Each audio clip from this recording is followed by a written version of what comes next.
বন্ধুরা একটা নতুন ভিডিও নিয়ে চলে আসলাম, তবে খুব মজাদার। আমরা তো আলু পরোটা খেয়েছি, বাট আজকে খাবো পোস্ত দিয়ে। এবার পোস্তটা কিন্তু রান্না করে নেওয়া হয়েছে, মানে যেমন আমরা বেটে রান্না করি সেরকম করে কিন্তু রান্না করে নিয়েছি। এই যে এটা হচ্ছে পোস্তটাকে করে নিয়েছি, ঠান্ডা করে নিয়েছি। আর এটা কিন্তু আটা দিয়ে করছি, আমি ময়দা ফয়দা ইউজ করিনি। তবে তোমরা যারা ময়দা খাবে তা ময়দা দিয়ে করতে পারো, আরও টেস্টি লাগবে। তো এই যে এখন এগুলো রেডি করে নিই। তো এই যে একটু একটু করে পুর ভরবো। আর পোস্ত যেহেতু একটু মানে কি বলবো, অত আঠালো হয় না, আমি কিন্তু ছোট একটা আলু দিয়ে দিয়েছিলাম, সেটাতে আর ম্যাশ করে নিয়েছি।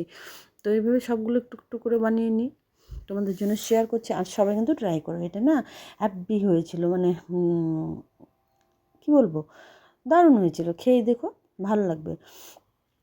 তো এরকম করে পুরো ভরে সবগুলো রেডি করেছি। আর হ্যাঁ, আমি কিন্তু হাত দিয়ে কিন্তু প্রেস করে এগুলোকে রাউন্ড শেপ করেছিলাম, মানে কী বলে তোমাকে, বেলনি চাকিতে করিনি। তাহলে কি হয়, হাত দিয়ে করলে পারে না, ভেতর দিয়ে পোস্তটা যেহেতু খুব নরম হয়, ওটা না বেরিয়ে আসে না। হাত দিয়ে ধীরে ধীরে ধীরে ধীরে তেল দিয়ে মানে চাপ দিলে পরে ওটা রাউন্ড শেপে চলে আসে। তো আজকে তোমাদের রিভিউ দেখাবো, ফার্স্ট টাইম করেছি, কিন্তু যে খেতে পছন্দ করে, মানে আমার প্রচুর টিউশন ম্যাম ও আছে ঘরে, তো ওকেই আগে ট্রাই করাবো, জিজ্ঞেস করবো যে কীরকম হয়েছে খেতে। যারা বানায় তারা তো আগে খেতে পারে না, তো তাই জন্য তোমাদের সঙ্গে কিন্তু ভিডিওটা শেয়ার করলাম। নিশ্চয়ই ভালো লাগবে আশা করি। তো ভিডিওটা দেখো আর নিজের একবার বানিয়ে খেয়ে দেখো। আলু পরোটা তোমরা অহরহ খাই, সবসময়ই খাই, তবে হ্যাঁ পোস্ত দিয়ে, পোস্তটা খুব সুন্দর করে যদি তোমরা বেটে তারপর একদম গ্রেভির মতো করে একদম কষিয়ে নাও সুন্দর করে, তাহলে ওটা দিয়ে কিন্তু খুব সুন্দর হবে।